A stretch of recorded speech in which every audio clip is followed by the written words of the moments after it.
दोस्तों, एक शख्स लगातार अपने भाई को फ़ोन कर रहा था, लेकिन जो उसका भाई होता है उसके फ़ोन का कोई जवाब नहीं दे रहा था। उसके बाद उसके परिवार वाले यानी अलग-अलग लोग बार बार उसके फ़ोन पर फ़ोन कर रहे थे, लेकिन कोई भी उसका फ़ोन नहीं उठा रहा था, जिसकी वजह से उसका जो भाई होता है वो परेशान हो जाता है। और परेशान होने के बाद उसे एक अपने ही दूसरे भाई को लेकर, अपने छोटे भाई को लेकर, जो दूसरा भाई जिसे वो फ़ोन कर रहा था उसके घर पर पहुँच जाता है। लेकिन जैसे ही उसके घर पे जाता है और घर पे जाने के बाद दरवाज़ा खटखटाता है, तो दरवाज़ा कोई भी नहीं खोल रहा था, यानी दरवाज़ा बंद था बाहर से। उसके बाद जब वो दरवाज़ा खटखटाता है लेकिन उसे कोई आवाज़ नहीं आती, तो उसके बाद वो खिड़की से अंदर झाँकता है, और जब खिड़की से अंदर झाँकता है तो उसे एक ऐसा मंज़र दिखाई देता है जिसे देखने के बाद उसकी चीख निकल जाती है। वो हैरान हो जाता है और ज़ोर-ज़ोर से चिल्लाने लग जाता है। उसकी आवाज़ सुनने के बाद जो मोहल्ले के लोग होते हैं, बस्ती वाले होते हैं, वो जमा हो जाते हैं। बहुत से लोग जमा हो जाते हैं, सैकड़ों की संख्या में वहाँ पर भीड़ इकट्ठी हो जाती है। और उस जो दरवाज़ा होता है उसे खोला जाता है, और जो दूसरा भाई होता है देखते ही देखते वो पुलिस को फ़ोन भी कर देता है। फ़ौरन वहाँ कुछ ही देर बाद वहाँ पुलिस भी आ जाती है, और जब पुलिस आती है तो वो जो उसका भाई होता है वो जाकर वहाँ पर देखता है कि एक गठिया बंधी हुई रखी है जिससे ब्लड बह रहा है। तो जो उसका भाई होता है जब उसे खोलता है तो देखता है जो उसका भाई होता है जिसके पास वो फ़ोन कर रहा था उसे छोटे छोटे टुकड़ों में काट कर रखा हुआ था। उसके बाद जो उसके पत्नी और उसके 3 बच्चे होते हैं उन्हें देखता है तो उनको भी बड़ी बेरहमी से कत्ल कर बेड में अंदर रख रखा था। दोस्तों, क्या है ये मामला? कहानी को पूरा जानने के लिए वीडियो में लास्ट तक बने रहें। हेलो दोस्तों, स्वागत है आपका मेरे यूट्यूब चैनल में। अगर आप चैनल पर नए हैं तो प्लीज़ चैनल को सब्सक्राइब करें और इस वीडियो को ज़्यादा से ज़्यादा शेयर ज़रूर करें। दोस्तों, आज की जो सच्ची घटना है वह उत्तर प्रदेश का एक ज़िला है मेरठ, और मेरठ में ही एक जगह है लिसाड़ी गेट। दरअसल ये जो शख्स होता है जो मरने वाला है ये वहीं कहीं रहने वाला था। इसका नाम होता है मोइन। इसकी उम्र करीब 52 साल होती है। दरअसल ये रहने वाला किठौर थाने का एक गाँव पड़ता है शाहजहाँपुर, यहीं कहीं वो रहने वाला होता है। यहाँ पर ये 7 भाई होते हैं। 7 भाई जब ये वहाँ पर रह रहे थे, दरअसल ये जो मुइन होता है यहाँ पर रहता है तो ये शादी करता है। जब इसकी पहली पत्नी से इसकी शादी होती है तो जो पहली पत्नी थी इसकी वो लगातार बीमार रहने लगती है। बहुत ज़्यादा जब बीमार रहती है उसी पत्नी से इसकी एक बेटी भी हो जाती है, और जब वो उसकी पत्नी लगातार बीमार चल रही थी तो उसकी अचानक मौत हो जाती है। और मौत होने के बाद जो उसकी बेटी होती है वो उसे उसकी बुआ लेकर चली जाती है किठौर। अब ये जो मुइन होता है अब ये दूसरी शादी करता है। अब जब दूसरी शादी करते हैं तो दूसरी जो पत्नी थी उसके साथ में भी लगातार झगड़े होते रहते हैं। अब जब उसके साथ में लगातार झगड़े होते रहते हैं तो ये जो मुइन होता है समझता है कि मैं इसके साथ में ज़िंदगी नहीं गुजार सकता, इसके आगे इसके साथ में ज़िंदगी नहीं गुजरने वाली, इसलिए वो उसे भी छोड़ देता है। उसके बाद इसे तीसरी शादी का ऑफ़र आता है जो कि अस्मा, जिसका नाम होता है अस्मा, जिसकी उम्र फ़िलहाल 48 साल थी जब उसका कत्ल हुआ।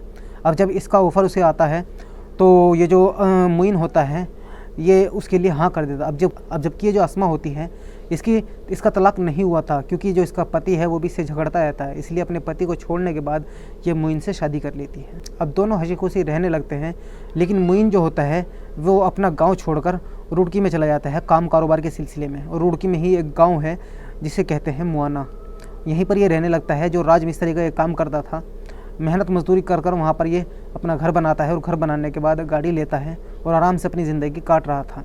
अब जो इसका एक भाई होता है वो भी इसी के पास ही रहता है, इसके साथ ही रहता है। तो इसका भाई जो होता है वहीं पर ये कत्ल कर देता है, जिसकी वजह से उसे जेल में डाल दिया जाता है।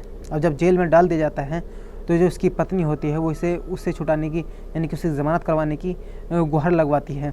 उसके लिए 4 लाख रुपया खर्चा आता है। अब इसके भाई ने जिस परिवार के आदमी का कत्ल किया था उनसे इनकी दुश्मनी हो जाती है, बार बार इन्हें धमकियाँ मिलने लगती है, जिसकी वजह से जो मुइन होता है वहाँ से छोड़कर अपने गांव वापस यानी कि किठौर यानी कि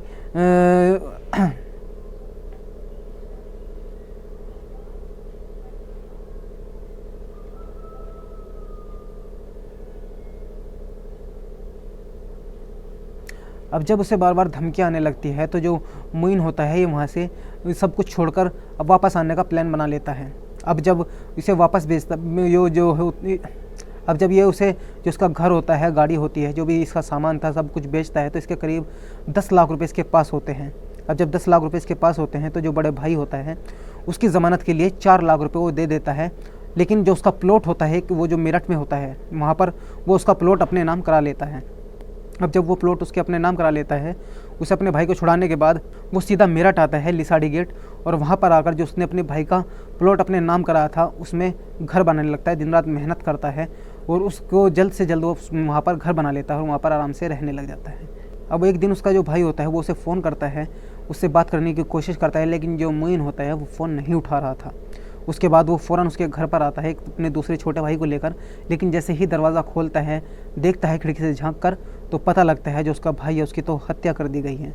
ये मंजर देखने के बाद वो ज़ोर ज़ोर से चिल्लाने लगता है, मोहल्ले के लोग जमा हो जाते हैं, दरवाज़ा किसी तरह खोला जाता है और पुलिस को भी खबर की जाती है। लेकिन जब दरवाज़ा खोलकर अंदर जाते हैं तो देखते हैं एक गठरी बनी हुई है, उससे ब्लड बह रहा है, और जब उस गठरी को खोला जाता है तो देखा जाता है कि जो उसका भाई होता है उसके टुकड़े कर उस गठरी में बांध कर रखा गया था।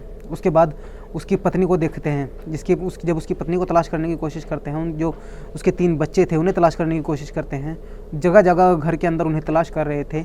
लेकिन जैसे ही जो बेड होता है उसे खोला जाता है, उसके अंदर जो उसकी एक साइड में जो उसकी पत्नी और उसकी बेटी होती है, और दूसरी साइड में 2 छोटी जो मासूम बच्ची होती है वो होती है।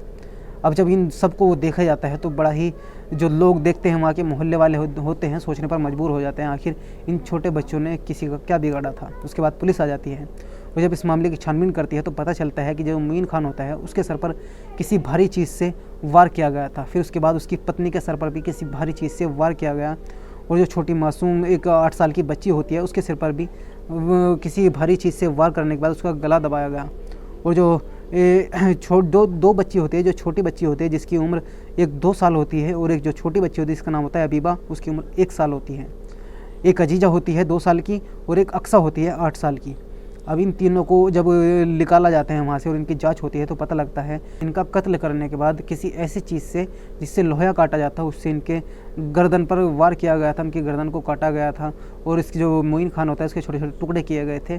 उसके बाद इन सबको जो पुलिस होती है अपनी हिरासत में ले लेती है और पोस्टमार्टम के लिए भेज देती है। अब लगातार जो पुलिस होती है इस मामले की जांच करना शुरू कर देती है, आखिर ये सब किया तो किया किसने। अब जो इसका भाई होता है वो एक शख्स का नाम लेता है जिसका नाम होता है नईम बाबा। अब पुलिस वाले नईम बाबा को तलाश करना शुरू कर देते हैं, लेकिन जो नईम बाबा होता है वो महाराष्ट्र में ही तंत्र मंत्र का काम करता है।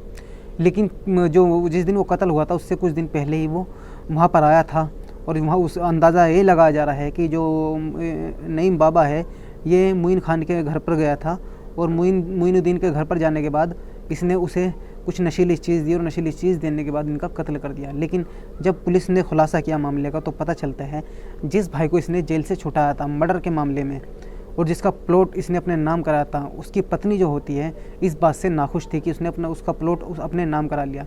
इसलिए उसने अपने एक जेठ के साथ में मिलकर और एक और साथी लेकर तीनों ने इन सब की हत्या कर दी। लेकिन अंदाज़ा ये लगाया जा रहा है कि जो नईम बाबा है उसका भी इस मर्डर में हाथ है। इसलिए पुलिस अभी इस मामले की जांच कर रही है। पूरी तरह से मामला भी खुल नहीं पाया है कि आखिर इस मर्डर में कौन कौन लोग शामिल हैं। लेकिन कुछ लोगों के नाम जो आए हैं वो सामने आ चुके हैं। पुलिस सख्ती से कार्रवाई कर रही है। जो SHO है, SDM है, DM हो, चाहे कोई भी हो, बड़े बड़े अधिकारी इस मामले को गंभीरता से ले रहे हैं और इसकी जाँच गहराई से चल रही है। दोस्तों, इस कहानी को सुनाने का मकसद किसी को परेशान करना नहीं है और ना ही किसी का दिल दुखाना है, बल्कि आप लोगों को जागरूक करना है, आपको सचेत करना है, ताकि आप इस क्राइम की दुनिया में अपनी हिफाजत कर सकें और अपने आप को सेफ रख सकें। इसलिए सावधान रहे, सतर्क रहे। अगर कहानी अच्छी लगी हो, ये वीडियो अच्छी लगी हो तो इसे शेयर ज़रूर करें। तो मिलते हैं किसी और कहानी में, किसी और क्राइम स्टोरी में। तो तब तक के लिए धन्यवाद।